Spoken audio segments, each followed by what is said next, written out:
Saturday, September 3rd, 2023. I'm glad you're here.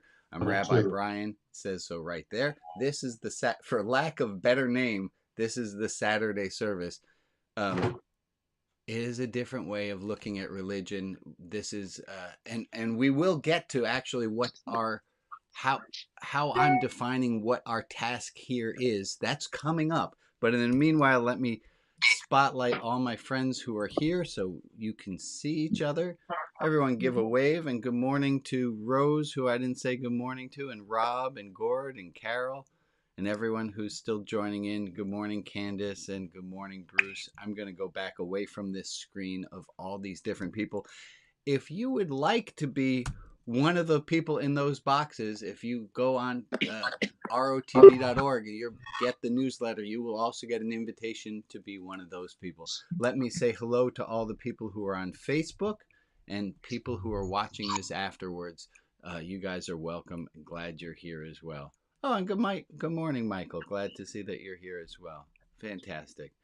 I want to start with a little bit of review of some things that we did yesterday, that we did last week. The one that struck me the most was when I came back from a trip and I thought there's so many different ways I can answer the question of how was your trip, and really trying to focus on leading with a gratitude as opposed to what my natural inclination was to say, oh my God, we had a great trip. You'd never believe it. I got bed bugs in Paris. And just thinking, Lucky guy. right? Who else gets bed bugs in Paris? I was there. I never got them. Yeah.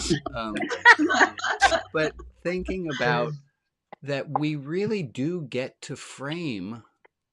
I mean, I get to frame, here are the pictures that I'm showing you. Here are the pictures I'm not showing you from the trip. Here are the stories I'm telling you about the trip. Here are the stories I'm not telling. That we do get to frame what it is that we talk about. And I gave the homework assignment the spiritual religious follow-up thoughts of, in your next interactions, can you start each with gratitude? And it's a wild idea, is that we can do that in our conversations with other people. And I do believe that we have the ability, that we will change what's going on in our brain based on what it is that we're looking for. And leading with gratitude, let me just ask by a show of hands of all the people who I see here on the screen. First of all, how many of you are here today? It's nearly everyone. That is fantastic. Lee is adamantly denying that she is here, but everyone else. And this is as you guys know, I do a lot. There's a lot of andragogy about teaching in adults, and you always want to start with an easier question so people can answer. So I'm glad you guys are all here. And then going to a second question is, how are people doing? Did anyone find themselves this week really pushing themselves towards gratitude, towards answering with gratitude first, or did this kind of just, we got a few hands up, yeah. I got really high. I thought you said attitude. Altitude. Sorry. Okay, I'm not following that one quite, but altitude. So I got really high. Okay, that was a pun on something I didn't say. Yes. Right. That's okay. So let's talk about attitudes. An attitude of gratitude. Anyone who wants, is there somebody who made a deliberate attempt this week to try to lead with gratitude, who wants to report something out? Go ahead, Lee, you have your hand up, and then Joe. I did, actually. Tuesday, I had a formal warning from my workplace because they don't believe I have autism. And I led the discussion with the fact that I was grateful that I was there and that I had such understanding people. Oh, that's wonderful. That's a great way of framing it. Thank you, Lee. Not really, they got mad at me. Okay. Cool. I'm sorry to hear that. Sorry. Sorry to hear Wow. that. Joe, how did and hey, these things don't always work the way we plan. So thank you, Joe. Talk to us. How did you're picking an attitude of gratitude? How'd that go this week? Well, so this whole tooth thing has been happening since August. But last week, because of your challenge of Saturday, I led with what's going right with the tooth instead of what's going wrong with the tooth. Every single day, if someone asks, how's the tooth? I found something simple like I can use my electric toothbrush, or I don't have to have peas 3 times a day, only 2 times. I found something positive every time to lead with the tooth story. Yeah, I think that's just wonderful. And let me add a co-roll, Ari. You're never going to be a Canadian. That was very nicely That's my pronounced. attempt at saying it Canadian style. Let me add a corollary to we can try to lead with gratitude, but there's also something to be said for sometimes we just need to have a pity party. Yeah.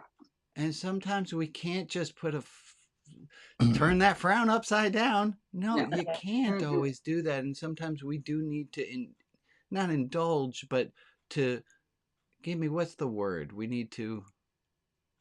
I say allow the pain to have a voice as well. Oh, I like the way Joe said that. Do we like that? Thank you. Yeah, that sometimes we have to let give a voice to the pain as well. Other review thing. Anybody at all try the thumb, pinky, fingers doodad that we tried last week? Oh, it was not an assignment. I was just curious on that one.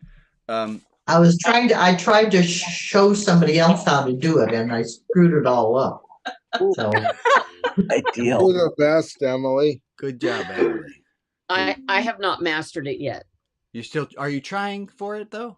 A little bit, Okay. but I'm also in the process of moving, and I have a Yes. 3-day weekend where I don't have to work, so I'm going to be moving and not doing things. It's fantastic. But it's on my list. I have a topic I wanted to share with you. So before the trip, before I had this 2 lovely, amazing 2 weeks with my family, and as you know, a lot of you know, I've been working on this book, and I had to hire a developmental editor because I couldn't figure out how all these pieces should fit together. And before the trip, I sent 45,000 words to this woman, Erin, and said, here, this is now your problem. You deal with this. And it meant that I could not, well, I did, but I couldn't on the trip obsess over what to do with my book because it was out in somebody else's hands. oh, good idea. Well, I thank you, Emily. I wish I had thought of doing it that way. It just kind of happened. But then I did get really wise, and I meet with a number of people on Wednesdays who help to debrief what happened at the Saturday service and what to do. And I said, hey, look, I have this other issue that I'm dealing with. I would like to park it with the lot of you in this group. Here, you 6, I'm going to just drop this problem here. And I'm not going to ask you that you even have to do anything with it. But I want to leave this problem with you guys in the event that I should have forgotten that I need to worry about it. When I come back, you guys can remind me. That didn't happen. I still remembered it. But I dropped a problem with a group of people for 2 weeks. And every time... Okay, that's a lie. Some of the times when I started to obsess over it, I thought, no, that's not yours to obsess over. You gave that to the Wednesday group. And I know some people in this group must have the practice of using a God box. Does anyone here have a God? Emily, I see your hand go up. Would you explain to us? Now, a God box, let me be clear. Oh, I can't find it. Emily will. Oh yeah, I have a God box that's got notes all over it, but it's the notes go inside. I don't know how to pray, and Okay. so I write God notes and, So explain to us reminding what I don't quite follow, Emily. So you have a box. There it is. oatmeal. It's a good old oatmeal box. I covered up white, of course. And I have inside are all kinds of notes. When people here ask me to put somebody in the God box, I put them in the God box, and that way they go to God. They're notes that I write to God. Yeah. And there's a practice some people do is that they take their own problems and they put their own problem into a God box and say, this isn't for me to worry about. Let Yeah. God worry about this. Carol has a God box there too. Carol, would you tell us some of your practice? Yeah, this came about actually from the 12-step tradition is how I heard about it first. And just that, yeah, you put the things that you want to pray about and put them in here, but mostly it's to not carry around a lot of baggage. That there's a lot of things we can't do anything about, so that definitely goes in here. Besides the things you wish for. Thank you, Carol. So the things that you can't do anything about. Here's a quote that I found that speaks on this. Oh, hold on. If it is out of your hands, it deserves freedom from your mind too. That's good. If it's out of your hands, it deserves freedom from your mind too. And I see Eileen has her hand up. Yeah, Eileen, talk to us. Someone had given me, it was like a soda can, and it was called God Can. I say God can, God can. And it had a slot in it, no plunger underneath like a bank. And you were supposed to just put your problems in there. God can take care of it. And there was no way to get them back out. But now let me make there should be like a giant asterisk here. And then if you read the little footnote, the footnote says, it doesn't matter what you use the word God to mean. This is just a thought experiment. Like one needn't have a set theology in order to use this idea. We're just using the idea of a God box as like my Wednesday group, let me put this problem somewhere else because I don't want to obsess over this. Amen. Okay. Which did lead me, and I also got this idea from, I was very influenced by 12-step meetings, and we'll talk about that in a bit. I made this one because I'm a bit of an asshole. I made this one, and it's a little God box, and it says contain God, and then I put small print on it that says, if God is everywhere, God must also be in this box. A wicked sense of humor. Okay, so here's what I'd like you to do. I'd like us to do is we're going to break into small groups of 5, and we're going to have 6 minutes for that. And I say that so that Alex can get all set up to put us into small groups. And I'm going to ask us in a moment to go into small groups and say, hey, what I'd love everyone in the group to be able to do is to take a moment and say, hi, I'm blah, blah, blah, add in your name. And here's something I can't do anything about right now. And I'm going to drop this with the group. I'm going to ask you as a group to hold on to this for me. And the whole thought experiment is, will that free you up to not be carrying that thing if you can give that? And this is just a thought experiment. I'm not, right? We're not espousing theology in this one. We're just adding something to give to the group. Questions before we break into the small groups, and we all right? Yeah, the instructions are clear enough. Everyone to introduce themselves and say, there's a thing, and it is completely up to you how open you are and how vulnerable, and there's credit is given for participation just for being here. You get full marks. You don't have to bear the deepest thing on your soul. You can bring up anything it is that you would like and to experiment with. We're ready to give that a whirl? All right. So if Alex, you open up there the rooms, and people will go join the rooms, and we'll come back in 5 minutes.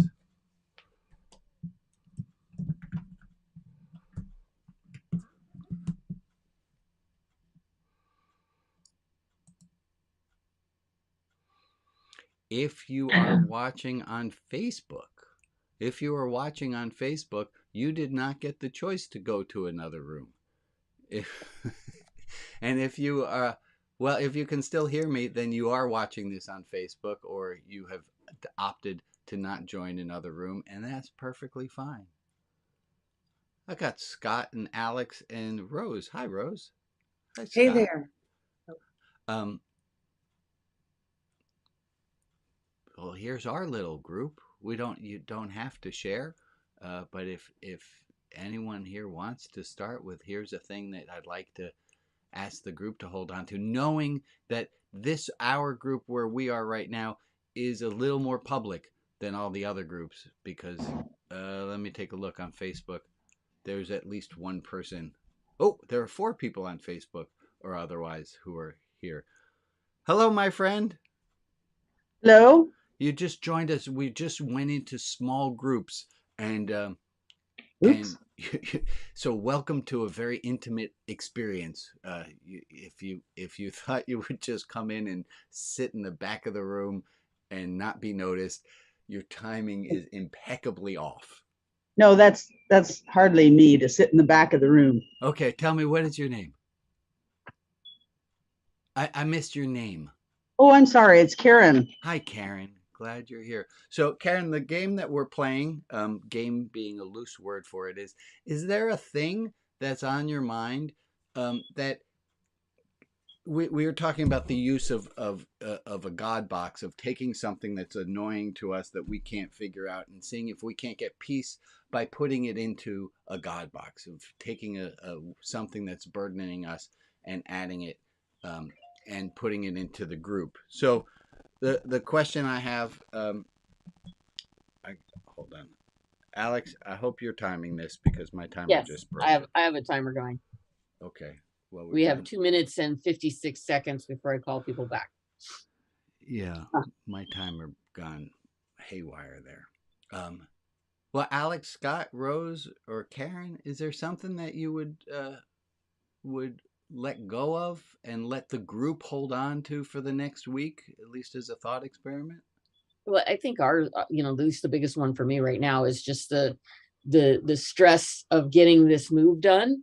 Yeah. And the stress of the gift program that gets launched on Tuesday when we come back from the holiday. We've got the company that we work for launches a program where they give away almost 60,000 gifts, and so it creates lots of IT work for me and lots of customer service stuff for him. Yeah. And so what is it that you'd have us hold on for you? Mostly just, the worry about, is it going to be okay? Okay. So I guess the question is, Rose and Karen, I'm glad to worry about that for you. Yeah, you guys can worry about it, and then we just have to do it, I think. Yeah, there we go. Is how that works. Sounds about fair. And I see Shirley is watching. She's on a 12-second delay because she's on Facebook. So Shirley, if there's anything you want to add, please put that into the chat. Karen, jumping straight in with 2 feet, and you don't have to, but is there something that is worrisome that you would like to offset and put on us to worry for you? Well, I worry about lots of stuff. I'm just trying to rotate in my mind and pick one. Can you come back to me? Because I've got nothing on the top of my head. Sure. And I've got a tea kettle whistling, so I'll be back. We hear it. Rose, is there something you would like to add? Well, yeah, I love your if-then statement. I'm gonna share it. My problem is, I think everything I can think of right now is still in the if part. I'm not sure if it's out of my hands yet. Is it you want to give it a try and see if there's a worst case scenario, we can't take it over for you? Yeah, I mean, like, the biggest thing in my mind is whether or not to contact an old friend. I haven't figured it out yet. So here's a question.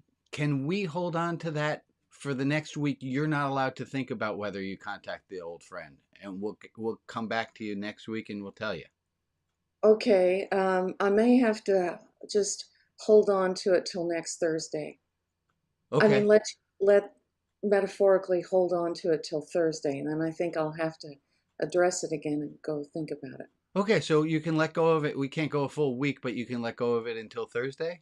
Yeah. Hey, how's that? Does that feel a little freer? It's what I tend to do anyway. That's why it's still a problem. I keep stuffing it. I keep stuffing it. Yeah. So I don't know. This is a very faceted kind of, the dilemma you bring up, right? It has lots of facets. If it were easy, we would have figured it out by now. Exactly so. Yeah. And even this process is faceted, it's of letting go. It's hard. It's hard to let go. Yeah. And I guess you bring a really interesting question, Rose, is why don't we let go? Yeah. And fortunately, we don't have time to address that. I'll submit it's our reptile brain. That we don't let go. It's a great. We keep protective, and it does feel that way. We can't just release a thing once we start obsessing over it. Oh, It looks like the gang is coming back. Thank you, Rose, and welcome back, Karen. Karen, I was expecting to see tea. And here comes all the peoples back. Hello, peoples. Welcome back. Hello. So I can tell you in our group a really interesting question came up. We did a little bit of the exercise, but a really interesting question that came up was, why can't we let go of things that we know are outside of our control? Yeah. What is that mechanism about? What the heck? And it's just a great question, and there's a little bit of freedom in knowing that it seems everyone's dealing with that same problem of wanting to let go of something, but it's just so sticky. It's like, get that thing off. Is there any our emotions are like fly paper? Yeah. Yeah. It's so tasty. I wonder why it is that we obsess. We obsess on things. And I don't know if we need an answer just as much as to know that we can have some compassion because that's what we do. Anyone have any other aha moments that happened? Yeah, go ahead, Bruce. Give us an aha, something for us all to think about. I call it the ego hamster cage. It's a left brain thing. Yeah. And it's just ego where we just can't. I mean, it's not just egotistical in that sense, but I mean, it involves us and we get this thing, I call it the ego hamster cage. And it's just, and that's the importance of letting it go, to get it out of your left brain. And so that your intuition can kick in. And, how many times we all had problems that we managed to let go and just go for a walk and forget about it. Then you get, a vision of intuition strikes you out of the blue, and that's the value of it. I have said to people, I have said the following. I've said, hey, you know that thing that you've been obsessing about for the past 28 days straight? You're just about to solve it. Don't take any time off now, because God forbid you need 29 days until. Yes. Will not be defeated. That if you give up obsessing about it, there's this thought that we'll lose all of the progress that we've made. Right. Yes. That would make such a difference. Yeah. Most of the time people know I'm being sarcastic there. So I just wanted to go back and underline. That was a wee bit of sarcasm there. Okay, good. Anne had her hand up. Go ahead, Anne. Oh, I just wanted to say that I found that exercise really interesting because I had to actually say out loud, this is out of my hands. I can't do anything about it. Aha.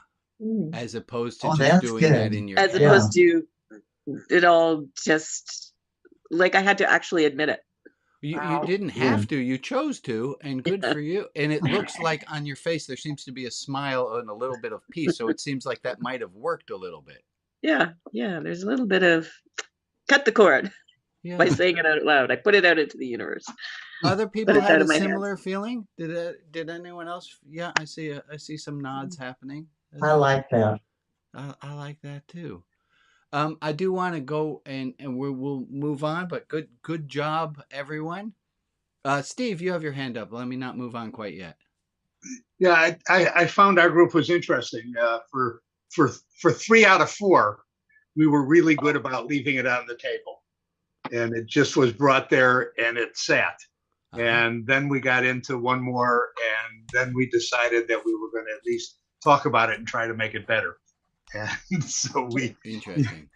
It is real hard to just hear things and leave them sit. I'm making myself a note to remind us next week that next week you get to pick your thing back up. I don't want anyone to worry.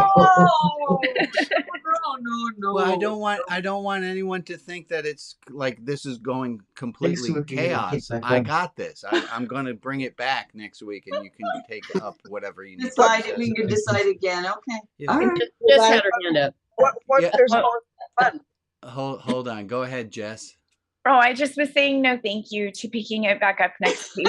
I'd rather not. No thank you. Oh, I'm not sure. We got to figure that out. Okay. Thank you guys for doing. I do have a follow-up, and we have for weeks and weeks been talking about whose ancestral lands we are on. And Afia a few weeks ago kicked us into okay, that's nice. And what are you going to do about that? And I have a homework assignment to give you. Of course, knowing full well, this is not graded. You don't have to do any. But a homework assignment is, hey, do you happen to go to a meeting? Are you at a regularly scheduled Zoom or a regularly scheduled in-person meeting where a land acknowledgement is not been done? Mm-hmm. And if so, would you try and bring this up and bring some more awareness to where we are? So Afia asked us to get in touch with native land holders in our area to get more involved from that. And I'm going to ask you to get involved in the next week the other way and get more involved in saying, hey, I think it might be really nice that we did some kind of land acknowledgement in our group. Okay, I'm going to leave that there. It's an open homework to do. Joe, do you have a list of people for whom we have this tradition of spending a minute to pray on, to think on? I do, in fact. Alex and Scott are moving, and they need to rent the Lompoc home. Linda, David, Greta V, Mitch, Sandra, Vashti, Arletta, Dina of blessed memory, Peggy B, Ralph B, Marta C, April, Amy G, Marilyn G, Jess, Avis, Carla, Linda, Phil, Joe, Lauren L, Lauren B, the emergencies in Mississippi where there's flooding, April's mom, dad, sister, and niece, and the people in Pakistan who are also dealing with flooding. Let's take a minute of time, and we'll start right here, right now, for 1 minute.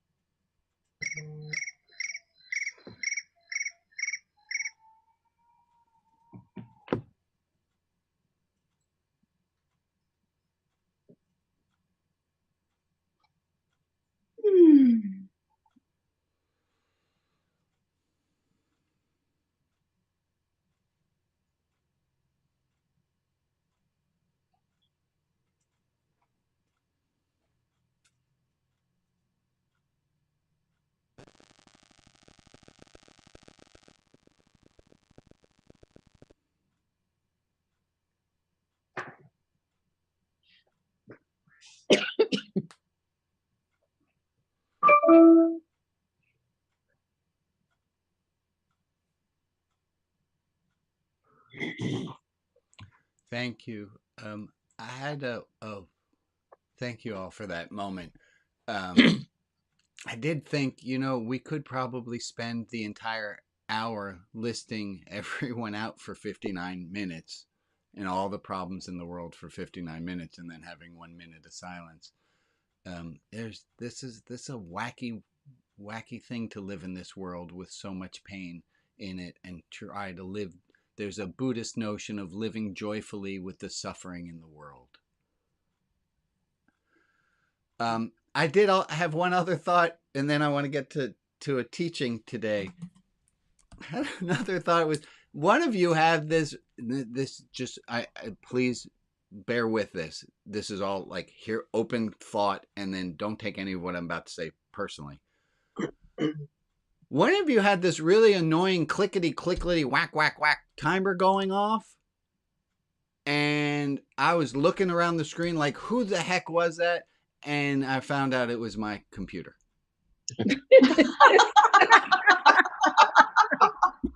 Oh, the irony. The irony of that. It reminded me full well of the old story that Nagi taught me and taught to James. Oh, I have a note from James to read to you guys, which was, if you're going outside of a supermarket with a bag of groceries and you trip over a kid's skateboard, you might get really, really angry. But on the other hand, if you're going out of the same grocery store with the same bag of groceries and you trip over a blind person's seeing eye dog, you wouldn't be as angry. And the question, of course, is, where does that anger come from? Let me read a note that I got from James. He said this. I said, James, is there anything you'd like me to pass along to the Saturday service folks? And Alex, if you would put up James's address, if anyone wants to write to him, and you can find out how to text to him as well. He wrote, "Thank you, young man. Yes, there is something I would like you to say to the Saturday services. I do wish I could draw hearts on this machine." So Joe, that's a shout out to you, I think. He says, "But tell them that any friend of Rabbi is a friend of mine. That's number one. Tell them that all their love and friendship has made my life so much better, and thank them for putting such positive energy in the universe for me. Oh, one last thing. Tell them that even though I started this text by calling you young man, that I really meant to say old man. I love you."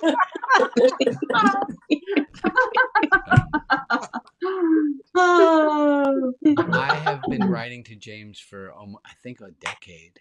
And it is a wonderful practice to be in touch with somebody who has such strength of spirit in such a difficult place. And he is so thankful for letters and writing. And I've sent him some books, and he's written some books. And I'm so glad to be able to share my buddy James with all of you, and for you guys to be enjoying him as well. Okay, topic for today. And would somebody do me a favor, and at 8:50 remind me that I have some announcements that I want to make. I know this topic that I'm going to talk about today, and I'm going to get really, it's going to get going. So here's the topic for today. Today's topic is about group dynamics and group relations. And there's this very handy acronym, BART, that's going to show the 4 qualities, 4 pieces that I want to teach you about. And this is just a tool like all others. It's only so good as you use it and make sense out of it. But in every group, in every organization, there are boundaries. There are often time boundaries, that we start at 8 o'clock, we end at 9 o'clock.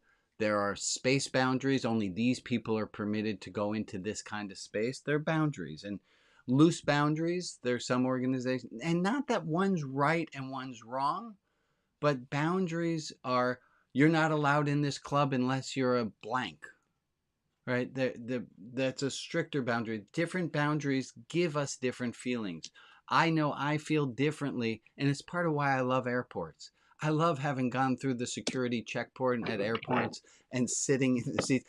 I feel safe. There's good boundaries there. Late at night at a gas station, not as close boundaries. I don't feel as safe there. There's boundaries. A is authority. who has been authorized to do what and by whom.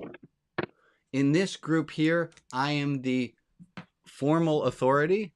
Yay, me. And here are some thoughts about authority.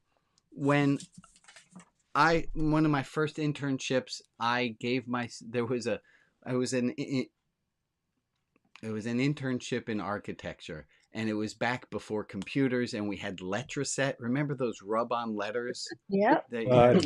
Well, it was an architectural firm, and there was a cabinets filled up with Letrasets, and they had gotten to be a mess. And I couldn't always find what I was looking for. So I had finished some project, and I took on reorganizing all the Letraset. Well, my boss came over to me and said, "What are you doing?" And I said, "I'm organizing the Letraset." And he said, "Who told you to do that?" I had self-authorized without realizing that I would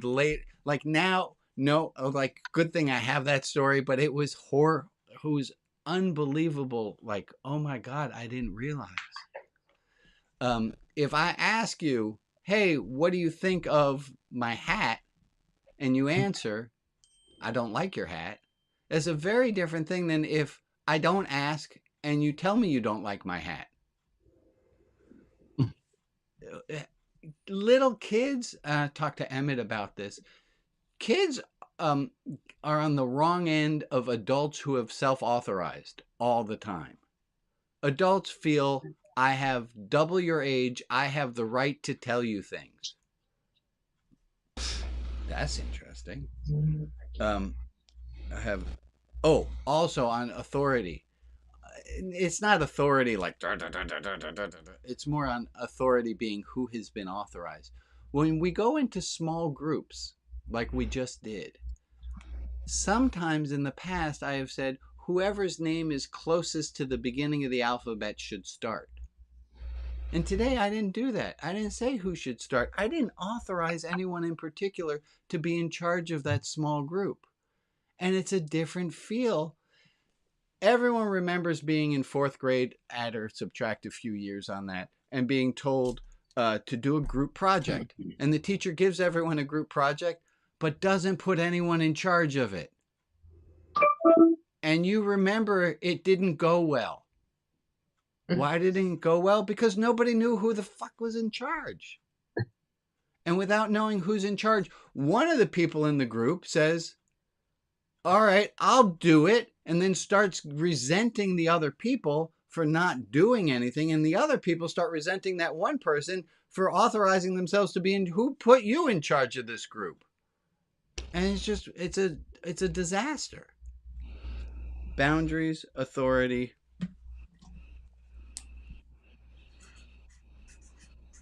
Roles. They're different roles. Different ones of us have different roles in different situations. I have the role of father. I have the role here as service conductor. And some of you are co-hosted, and you guys can all see who's co-hosted and that those people have a certain role. Alex has a special role in this group. Alex is our tech person. Thanks, Alex. Welcome.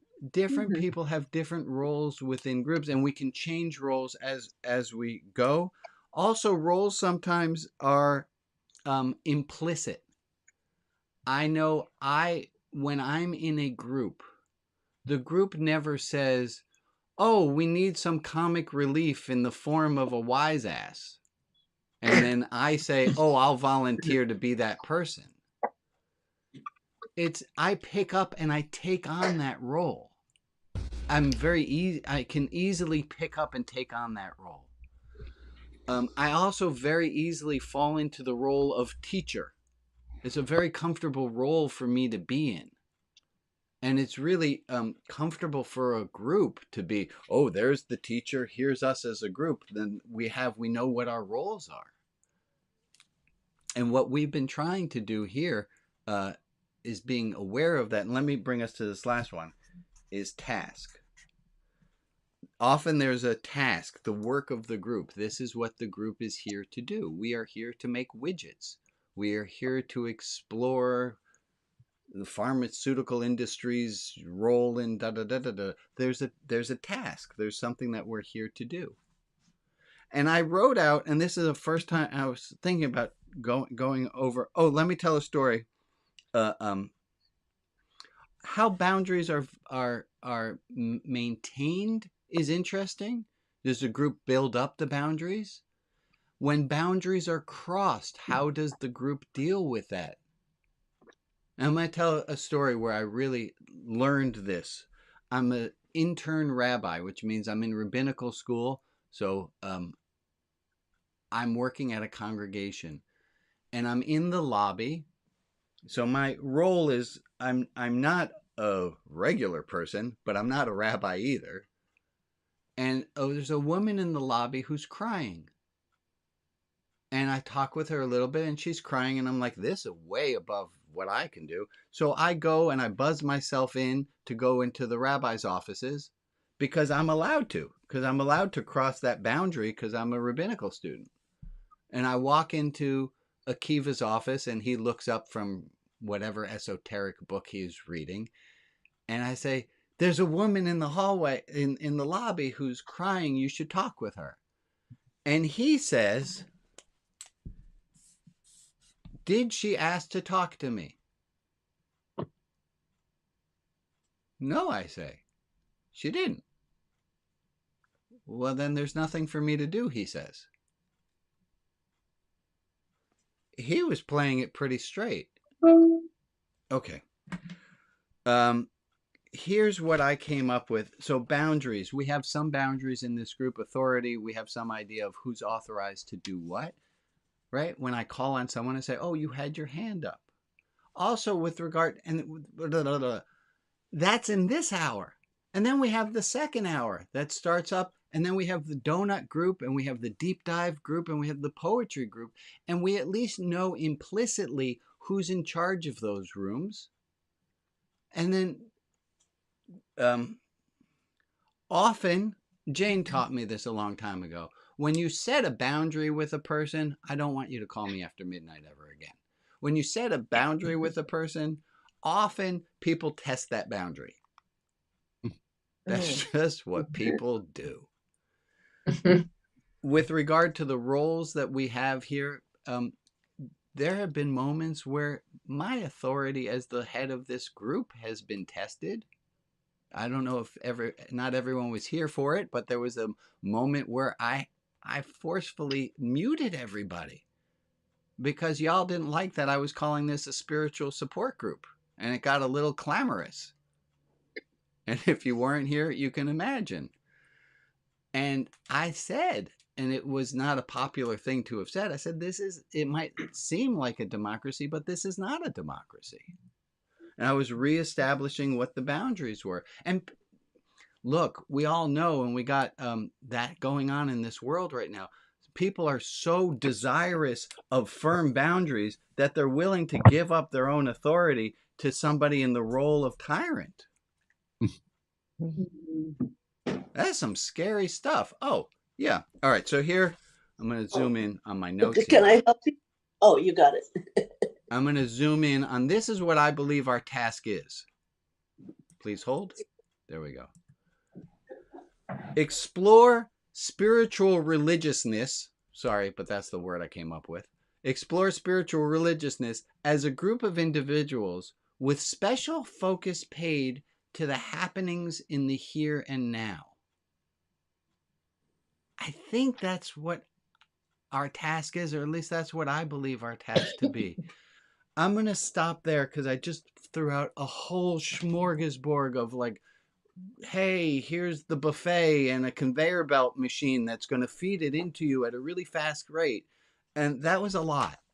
So I want to take a moment and see if there are comments or if there are questions about any of the things that about boundaries, authority, roles, and tasks before we go further into this.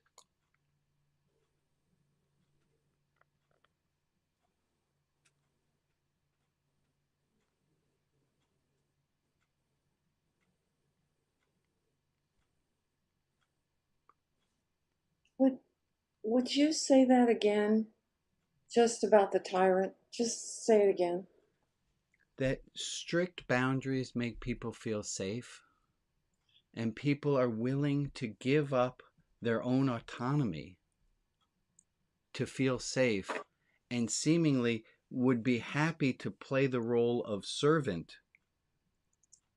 I mean, we see this in politics right now in this country, of a large faction of people, or an armed faction of people, who would rather have a zealot instead of freedom, because a freedom is too scary.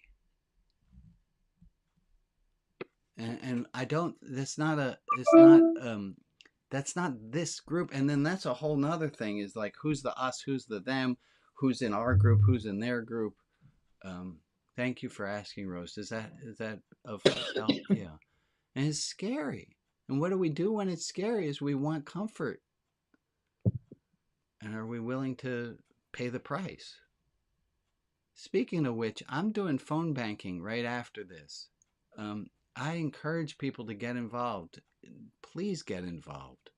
I'll say something that my beloved said when in 2016 election was, if I'm not involved, I'm going to kick myself if things don't go the way that I want them to go, and knowing that I could have done more. So that's my little plug. Okay. More thinkings about boundaries, authority, roles, and tasks. What's our task right now?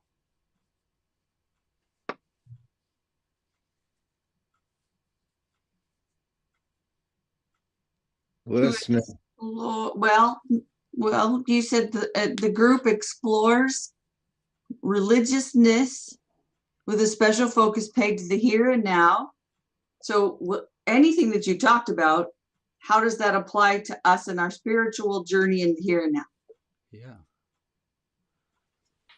How about at this moment? What's our task? What are we doing? Oh. Listening. Well, or to see how we're feeling about what you've talked about, how it relates to our lives. Yeah. The task is to take and to turn it inward and outward. Yeah. Our general task is thinking together. Yeah, thinking together. Mm-hmm. Instead of just thinking alone in my box. Being here together in community. And to look in community. And I think it's to use this safe group to explore the edges of our own comfort. Mm-hmm. Because I think everyone here knows that this group feels safe. Mm-hmm. This group's not picking on the weakest members. This group is trying to uplift everyone's heart. And to see, where are you? And specifically, I mean you. Where are you in this group? And what's it bring up from other groups that you've been in?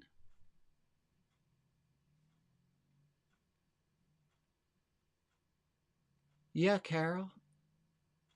I think I'm attracted to groups, and I'll include like the Wild Goose Festival, where I can find the truth. And I'm not even sure what that means, but I know it when I hear it. Yeah. Amen. And Carol, thank you for being vulnerable. That's it's an implicit task. It's an implicit thing that we do at this group, is to be vulnerable and to see how is that taken up. And it's scary to be vulnerable until you've done it, and then you're like, oh, look at me. I did that. Proud of myself. That wasn't that bad. Thank you, Carol. Sure. Okay. How about you ask for a reminder at 8:50? It is 8:50, and there's a boundary, and let's see what we do with that. I have some announcements that I wanted to go over. On September 17th, which is coming up in 2 weeks, I would like to ask for a volunteer, please, because our dear friend Alex is not going to be here to be doing tech, and I need somebody to please and send me a message, and I need somebody to help to mute people. We will not do small groups on the 17th because that's a little much of an ask. But if somebody would volunteer on the 17th to do tech, I would sure appreciate that. If you want to talk more about the God concept, there's a group we have, the Shekinah group. And the Shekinah group, you can send an email if you're not already getting the emails about the group's meeting to please do so. And Alex, if you would put up in the, and I promise you on the 17th, all I need you to do is to mute people if they go rogue and are loud. I won't ask you to post stuff up. But Alex, if you would put a post up to the Clubhouse. We do have a new Clubhouse spotlight person. And we have spotlit my second cousin, Amy. So please to go onto the Clubhouse and read a little bit more about cousin Amy, and just to have a little bit of extra community if you'd like. We're there. September 30th, hold the date. September 30th, I will be running a high holiday service. It will be live both by Zoom and in person here in Portland. All are welcome, mostly in English. Recordings will be available. I will let you know more about that, but just to hold on to that, that's a Friday night. Next announcement. Oh, October 14th, I've decided, hey, would you like to, we did the matzah making, and this is going to be a little bit longer of an experience because I want to teach people how to make a pretzelized challah dough, and it'll probably be about well, there's an hour of rise time, so I want to teach about Sabbath and Shabbat while we're doing the rise time, but we'll all mix our dough together and have a little bit of community. That's going to come up in October, more details to follow. If we could, Alex, here's a harder one. Can you spotlight our friend Joe for a moment? Joe has a little sign to hold up. There is a new room happening at the Clubhouse, which is a 12-step room. Doesn't matter what 12-step group that you are in or have wanted to, or if you are familiar with the 12 steps at all, to please join. And there's a link in the chat to join. And that's going to start on September the 12th. It's going to be a 12-step meeting. Everyone is welcome to attend. It will, though, as best as we can, once people are in it, it will stay anonymous that you were there or not. Okay. Two other announcements. One, please, let's go back to making statements from I and not you.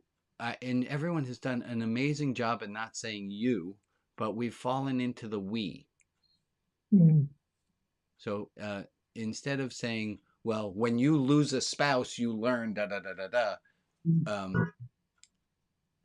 say, well, when I lost a spouse, what I learned was and the transition from you to I, we've done very well, but we seem to have picked up a little bit of a we, which is, well, we all know that No, we don't. So to please mind your language a little bit on the I and we.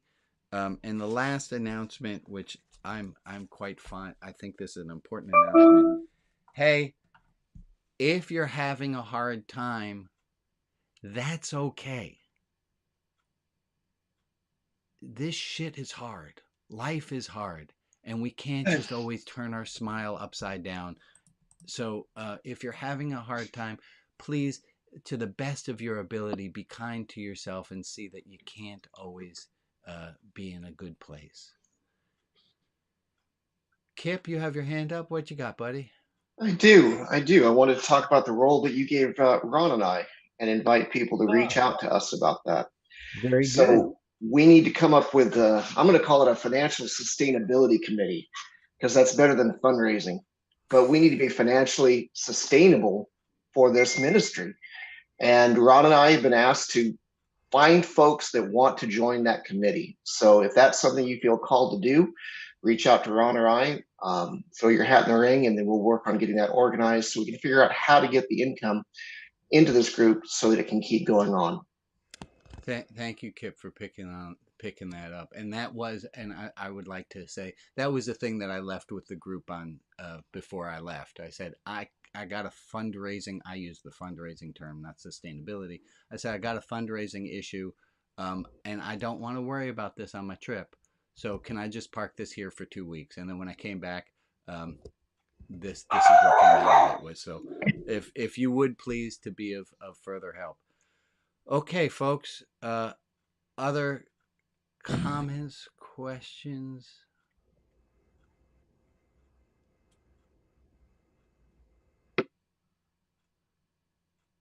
When we do breakout rooms, are you going to do a rabbi chat this morning? I will stick around for 15 minutes afterwards. There will be breakout. There will be small group discussion. And also just to make the announcement, the reason we have a second hour was it was suggested. Can't we all hang out? And so there's the donut room afterwards if you stick around for another hour. And there's a deep dive room if you want to stick around for another hour. And there's well, they're not separate hours. It's the same hour. You can't be in both of them at the same time. And there's a poetry room if you want to stick around. And I stick around for about 15 minutes in the special rabbi room because sometimes people got a thing they want to just nuzzle up to the clergy. Nuzzle doesn't sound like the right word. I'd like to apologize and take that word back. Schmooze. Schmooze. Schmooze is better. Okay. What does nuzzle mean? I don't even know what the word nuzzle means, but it feels a little too intimate. It's that cuddling. Okay. So to please stick around. Too close to cuddle. That is that's it, folks. I'm feeling like we're 3 minutes to the end. I'm close enough on the boundary. I'm gonna put everyone's faces back on so you can wave bye-bye to the people who are on Facebook. And hold on, let me get to them. There we go. Let's say goodbye to all the people on Facebook. Bye. Bye. Bye, Facebook people.